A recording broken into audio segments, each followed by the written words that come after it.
തുടങ്ങിക്കഴിഞ്ഞാല് അത് പെൺകുട്ടികളിലെ അല്ല സ്ത്രീകളിലെ ഇതിന് വേരിയേഷൻ വരും. ഈ സ്രവങ്ങൾക്ക് വനിയൽ സ്രവങ്ങൾക്ക് വേരിയേഷൻ ഉണ്ട്, കൂടിയും കുറഞ്ഞിരിക്കും. അപ്പൊ ആർത്തവം തുടങ്ങുന്ന സമയത്ത് ആർത്തവത്തോടനുബന്ധിച്ച സമയത്ത് സെക്രീഷൻസ് കൂടുതലാവും. പിന്നീട് ഓവുലേഷന്റെ സമയത്ത് കൂടുതലാവും. മറ്റുള്ള സമയത്ത് അധികം സെക്രീഷൻസ് കാണത്തില്ല. അപ്പൊ ഉമിനീര് പോലുള്ള അല്ലെങ്കിൽ മൂക്കള പോലുള്ള സെക്രീഷൻസ് നോർമലാണ്. അതിനെക്കുറിച്ച് നമ്മൾ വേവലാതിപ്പെടേണ്ട കാര്യമില്ല. അത് ആർത്തവ ചക്രത്തിന്റെ വിവിധ ദിനങ്ങൾ അനുസരിച്ച് കൂടിയും കുറഞ്ഞിരിക്കും. പക്ഷെ രോഗമാവുന്നത് എപ്പോഴെന്ന് ചോദിച്ചു കഴിഞ്ഞാല് ഒന്ന് അതെന്തെങ്കിലും ബുദ്ധിമുട്ടുണ്ടാക്കുന്നെങ്കിൽ, ഒന്ന് ചൊറിച്ചിലുണ്ടാക്കുന്നെങ്കിൽ, അല്ലെങ്കിൽ അതിന് നിറവ്യത്യാസം ഉണ്ടെങ്കിൽ, മഞ്ഞ നിറമുണ്ട് അല്ലെങ്കിൽ രക്തത്തിന്റെ നിറമുണ്ട്, അല്ലെങ്കിൽ അതിൽ പത വരുന്നുണ്ട്, കുമിളകൾ വരുന്നുണ്ട്, ഇങ്ങനെയൊക്കെ ഉണ്ടെങ്കിൽ അതിൽ രക്തത്തിന്റെ നിറമുണ്ട്. അതുപോലെ നിറവ്യത്യാസം ഉണ്ടെങ്കിൽ, അല്ലെങ്കിൽ ദുർഗന്ധം ഉണ്ടെങ്കിൽ, അല്ലെങ്കിൽ നമ്മുടെ അടിവസ്ത്രങ്ങൾ വല്ലാതെ വൃത്തികേടാകുന്നുണ്ടെങ്കിൽ, അങ്ങനെ ഉണ്ടെങ്കിൽ മാത്രമേ അതിന് ചികിത്സ ആവശ്യമുള്ളൂ. അല്ലാതെ നമ്മള് ആൺകുട്ടികൾക്ക് നൊക്ടോണൽ എമിഷൻ ഉണ്ടാകുന്ന പോലെ പെൺകുട്ടികൾക്ക് അവരുടെ ഉള്ളിൽ നിന്ന് ചില സ്രവങ്ങൾ വരുന്നതാണ്. അത് നമ്മുടെ രോഗമല്ല. ഇങ്ങനെയുള്ള സ്രവങ്ങൾ കൂടുതലാകാനുള്ള ഒരു കാരണം, ഇത് ഒരു പരാതമാണ്. നമ്മൾ ടോയ്ലറ്റുകളൊക്കെ ഉപയോഗിക്കുമ്പോൾ കോമൺ ടോയ്ലറ്റ് ആണെങ്കിൽ, വൃത്തിയുള്ള ടോയ്ലറ്റ് അല്ലെങ്കിൽ ടോയ്ലറ്റിൽ നിന്നൊക്കെ പകരം ഇത് നമ്മുടെ ട്രൈക്കോമോണാസ് വജൈനാലിസ് എന്ന് പറയും. ട്രൈക്കോമോണാസ് വജൈനാലിസ് അങ്ങനെയുള്ള അണുക്കള് നമ്മുടെ ഉള്ളിലെ കയറി കൂടി കഴിഞ്ഞാൽ ബാഡ് സ്മെല്ല് വരാം, വല്ലാത്ത ദുർഗന്ധം വരാം, ഒരുപാട് സ്രവങ്ങൾ വരാം, ചൊറിച്ചിൽ വരാം, ബ്ലഡ് സ്റ്റെയിൻ വരാം, റോത്ത് വരാം, കുമിളകൾ വരാം, പിന്നെ തുണികളൊക്കെ വൃത്തിയാകാം. ഇങ്ങനെയുള്ള ചില അണുക്കള് വന്നിച്ചാല് അതൊരു രോഗമാണ്. അല്ലാത്തടത്തോളം കാലം ഇത് നോർമലാണ്. അതുപോലെ നിറവ്യത്യാസം ഉണ്ടെങ്കിൽ, മഞ്ഞ നിറമുണ്ടെങ്കിൽ ബാക്ടീരിയൽ ഇൻഫെക്ഷൻ, തൈര് പോലെ കട്ടിയായിട്ടുള്ളതാണെങ്കിൽ അത് പുഴുക്കടി കാരണമാണ്, ഫംഗസ് ബാധ കാരണമാണ്. ഇങ്ങനെയൊന്നും ഇല്ലാത്ത കാലത്തോളം അത് രോഗമല്ല. ഇപ്പൊ പെൺകുട്ടികൾ ശ്രദ്ധിക്കുന്നത്, നിങ്ങൾ ഒന്നിച്ച് താമസിക്കുന്നു, ഒന്നിച്ച് യാത്ര പോകുമ്പോൾ ടവലുകള് അടിവസ്ത്രങ്ങളൊക്കെ ഷെയർ ചെയ്യാൻ പാടില്ല. ഇതാണ് മുലയൂട്ടലിന്റെ പ്രാധാന്യത്തെ കുറിച്ച് പറഞ്ഞുകൊണ്ട് ഞാൻ പറയുന്നില്ല.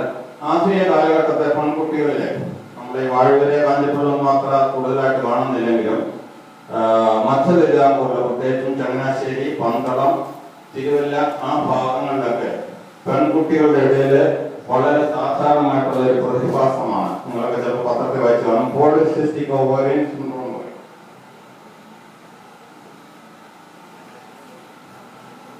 ഈയിടെ വന്ന പത്രവാർത്തയാണ് ടൈംസ് ഓഫ് ഇന്ത്യയിൽ സെപ്റ്റംബർ 12 പോളിസിസ്റ്റിക് ഓവേറിയൻ സിൻഡ്രോം.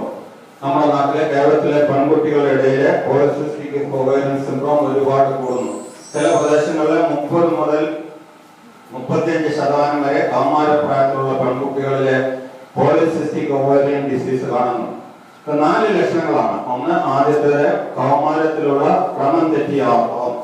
കൗമാരത്തിൽ 4 വർഷത്തോളം നീണ്ടു നിൽക്കുന്ന ആർത്തവ ക്രമക്കേടുകൾ, ഇറഗുലർ പീരിയഡ്സ്. രണ്ടാമത്തെ, മുഖത്തും മേൽത്താടിയിലും വിരലുകളിലും കാണപ്പെടുന്ന രോമ വളർച്ച, മുഖത്ത് കാണുന്ന രോമ വളർച്ച. പെൺകുട്ടിയുടെ മുഖം കണ്ടാൽ ആൺകുട്ടിയുടെ മുഖം വരെയിരിക്കും. മൂന്നാമത്തെ, അമിതവണ്ണം. ഈ അമിതവണ്ണം കണ്ടുപിടിക്കാനാണ് ഞാൻ പറഞ്ഞത്. നിങ്ങൾ ഓരോരുത്തരും നിങ്ങളുടെ പൊക്കവും തൂക്കവും ഓരോ വർഷവും രേഖപ്പെടുത്തുകയും അതിന്റെ അനുപാതം ശരിയാണെന്ന് ഉറപ്പുവരുത്തുകയുമാണ്. അപ്പൊ അമിതമായ പൊക്കം, അമിതമായ തൂക്കം വന്നു കഴിഞ്ഞാൽ അങ്ങനെയുള്ള കുട്ടികളിലാണ് പോളിസിസ്റ്റിക് ഓവേറിയൻ. അതിനാണ് ഞാൻ മുമ്പ് പറയാൻ കാണിച്ചത്. ഈ കുട്ടിക്ക് തീർച്ചയായിട്ടും എന്നെ കാണുമ്പോൾ തന്നെ നമുക്കറിയാം പോളിസിസ്റ്റിക് ഓവേറിയൻ. ഈ കുട്ടിക്ക് കാണുമ്പോൾ അറിയാം ഈ കുട്ടിക്ക് പോളിസിസ്റ്റിക് ഓവേറിയൻ. അതുകൊണ്ട് അമിതമായിട്ടുള്ള വണ്ണം ഉണ്ടെങ്കിൽ പോളിസിസ്റ്റിക് ഓവേറിയൻ. വിചാരിച്ച വണ്ണം ഇല്ലാത്ത കുട്ടികളിലും വരാം, വളരെ അപൂർവമായിട്ട് 8-10% സാധാരണ വണ്ണമുള്ള കുട്ടികളിലാണ് വരുന്നത്. പക്ഷെ വണ്ണം കൂടിയ കുട്ടികളിൽ തീർച്ചയായിട്ടും ഉറപ്പാണ്. അപ്പൊ അതുകൊണ്ട് നിങ്ങൾ ഓരോ വർഷവും നിങ്ങളുടെ പൊക്കം നോക്കുകയും തൂക്കം നോക്കുകയും ആ പൊക്കത്തിന് ആനുപാതികമാണ് തൂക്കം എന്ന് ഉറപ്പ് വരുത്തുകയും ചെയ്യും. ഇപ്പൊ പോളിസിസ്റ്റിക് ഓവറിയത് നമ്മൾ ഓവറിയുടെ ക്രോസ് സെക്ഷനാണ്. മേളത്തെ നോർമൽ, അടിയിലത്തെ നമ്മൾ ക്രോസ് സെക്ഷൻ എടുത്തു കഴിഞ്ഞാൽ അതിൽ ഒരുപാട് കുമിളകൾ കാണും. നെക്ലേസ് പോലെ, നെക്ലേസ് പാറ്റേൺ പറയും. ഇതിനാണ് നമ്മൾ പോളിസിസ്റ്റിക് ഓവറി എന്ന് പറയുന്നത്. ഇത് വന്നു കഴിഞ്ഞാലുള്ള പ്രശ്നം, ഒന്ന്, നമ്മൾ ആർത്തവം ക്രമം തെറ്റും. രണ്ടാമത്തെ, വിവാഹം കഴിച്ചു കഴിഞ്ഞാൽ ഗർഭിണിയായില്ലെന്ന് വരാം. ഗർഭിണിയായി കഴിഞ്ഞാൽ തുടർച്ചയായിട്ട് അലസിപ്പോയെന്ന് വരാം. പിൽക്കാലത്ത് ഓവറിയിലെ ട്യൂമർ വരാം, പ്രമേഹം വരാം. ഇങ്ങനെയുള്ള ഒരുപാട് സംഗതികളുണ്ട്. ഇതിന്റെ അടിസ്ഥാന കാരണം 2 എണ്ണമാണ്. ഒന്ന്, നമ്മൾ വ്യായാമം ചെയ്യുന്നില്ല. പഴയ കാലത്തെ പോലെ പെൺകുട്ടികളെ ആൺകുട്ടികളും ഒരു പങ്ക് വരെ നമ്മുടെ ശാരീരികമായിട്ട് നമ്മളെ വ്യായാമം കിട്ടുന്നില്ല.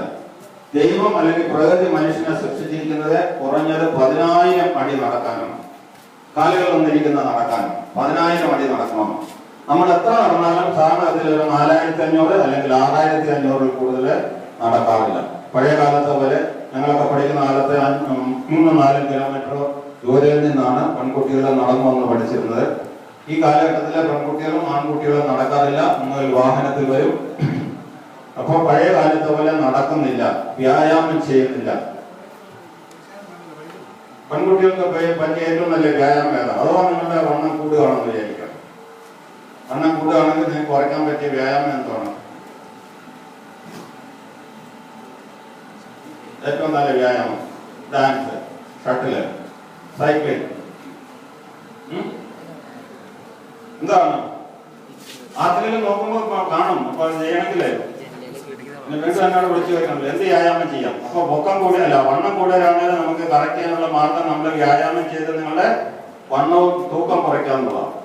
അപ്പൊ തൂക്കം കുറയ്ക്കാനുള്ള വ്യായാമം ഏറ്റവും നല്ല വ്യായാമം എപ്പോ വേണം ചെയ്യാം, എവിടെ വെച്ച് വേണം ചെയ്യാം, എത്ര വേണം ചെയ്യാം, രാത്രി ചെയ്യാം, എപ്പോ വേണം ചെയ്യാം, ആരും അറിയത്തില്ല. അങ്ങനെയുള്ള ഒരു വ്യായാമമുണ്ട്.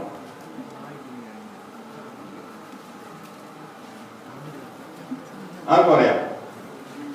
പെൺകുട്ടികൾക്കാണല്ലോ ആൺകുട്ടികൾക്ക് വേണം ചെയ്യാം.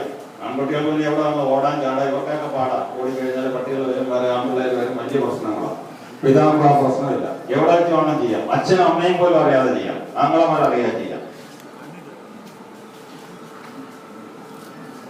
എന്ത് ചെയ്യാൻ മോളെ? ആരും അറിയാതെ നമുക്ക് ചെയ്ത് വ്യായാമം ചെയ്ത് വെയിറ്റ് കുറയ്ക്കാനുള്ള ഒരു മാർഗം ഡാൻസിങ് ആണോ? ഡാൻസ് ഒക്കെ ഈ പ്രായത്തിൽ പഠിക്കും. കല്യാണമൊക്കെ കഴിഞ്ഞ് കഴിഞ്ഞാൽ പിന്നെ ഡാൻസ് ഒക്കെ നിൽക്കും, പിന്നെ മണ്ണം കൂടാൻ തുടങ്ങും. അതിനാണ് നമ്മൾ സ്കിപ്പിംഗ് എന്ന് പറയും. പഴയ കാലത്ത് ഞങ്ങളൊക്കെ വള്ളിയിൽ ചാട്ടം എന്ന് പറയും. ഒരു ചാട്ടം എടുത്താൽ വാഴയുടെ നാലെടുത്തിട്ട് അല്ലെ ഇപ്പൊ